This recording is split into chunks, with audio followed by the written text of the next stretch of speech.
ain't living like you count, cause mama, I'm sure hard to handle now, yes around. Bienvenue à Locarno. Locarno, son lac, ses montagnes et sa Piazza Grande.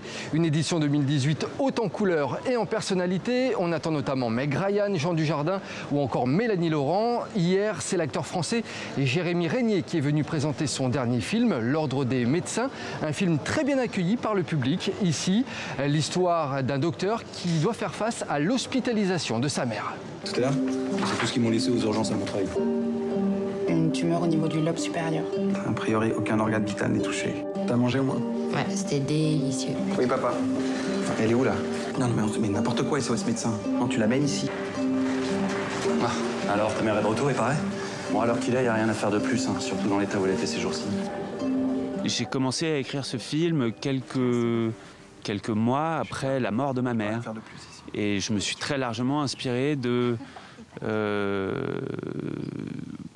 ces quelques mois où ma mère était malade, hospitalisée, et où mon frère se retrouvait au centre de l'attention, puisque c'était lui vers qui toute la famille se tournait tout le temps pour savoir ce qu'ils ne comprenaient pas ou que les médecins ne leur avaient pas dit, etc. Et je trouvais que ça le mettait dans une position assez impossible. Salut. Voilà. Salut, tu viens aussi maintenant? Faudrait que je fasse faire un scan. Et tu la sens toutes ces petites dames alors? C'est ma mère. Ah pardon. Le foie est quand même assez gros, hein. Le péritoine est bien intégré. C'est bon, il connaît, il est médecin. Ça a été la rencontre de David, de son histoire, de ce récit, et puis d'un personnage qui est dans un doute, qui est dans une réflexion par rapport à son métier, par rapport à qui il est lui, alors qu'il traverse quelque chose de très perturbant, la perte d'un proche.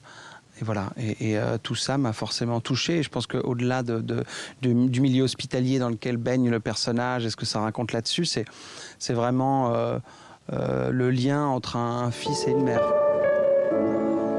Pourquoi t'as voulu absolument que je fasse médecine? C'est un beau métier, non? Et puis la comédie est à l'honneur également lors de ce Locarno 2018. On suivra notamment le dernier film du duo français Benoît Delépine et Gustave Kerven, film avec Jean Dujardin qui interprète un bon à rien à la recherche de l'idée qui le rendra riche. Dis-moi, tu n'aurais pas un bouquin sur un businessman genre, je sais pas, tu vois, biopic Bill Gates? On a le temps de réfléchir, j'ai bon. Si les autres avec respect, j'ai bon, ouais. Bon, perte de temps la lecture. On est très fort.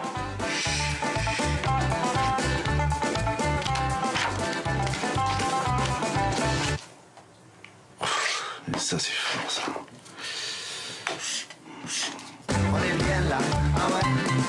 Autre comédie française qui a fait l'ouverture du festival, Les Beaux Esprits, réalisé par Vianney Le Basque, avec Jean-Pierre Daroussin, Ahmed Silla et Camélia Jordana. Long métrage inspiré d'une histoire vraie.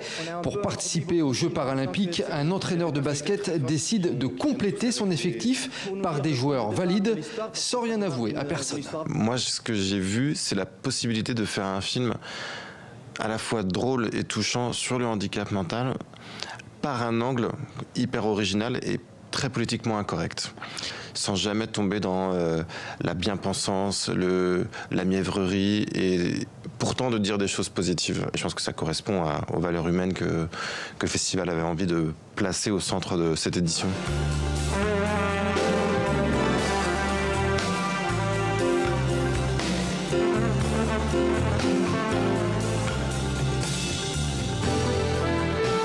Beaucoup de comédies donc présentées cette année sur la Piazza Grande, mais un des thèmes qui revient pour cette édition 2018, c'est l'humanisme et l'homme au cœur des films. C'était un thème que vous vouliez aborder, Carlo Chatillon, vous êtes le directeur artistique de ce festival, donc l'homme au cœur des films présentés cette année.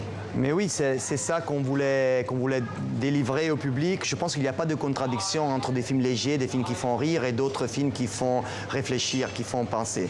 Le cinéma, c'est ça pour moi. C'est d'un côté le burlesque, de l'autre côté des films très engagés, des documentaires. Et je pense que Locarno a la possibilité de montrer l'un et l'autre. Et parmi ces films d'auteur, coup de cœur pour Chris the Swiss de la réalisatrice helvète Anja Kaufmel. Un mélange réussi entre documentaire et film d'animation sur la guerre en Yougoslavie au début des années 90. De combiner l'animation avec un documentaire, c'est C'est un moyen pour s'exprimer une vision subjective et personnelle. Et peut-être ça permet aussi d'une approche un peu plus émotionnelle que si on a seulement la distance des documentaires. A young Swiss man who grew up in a peaceful country joined a faraway war and ended up dead.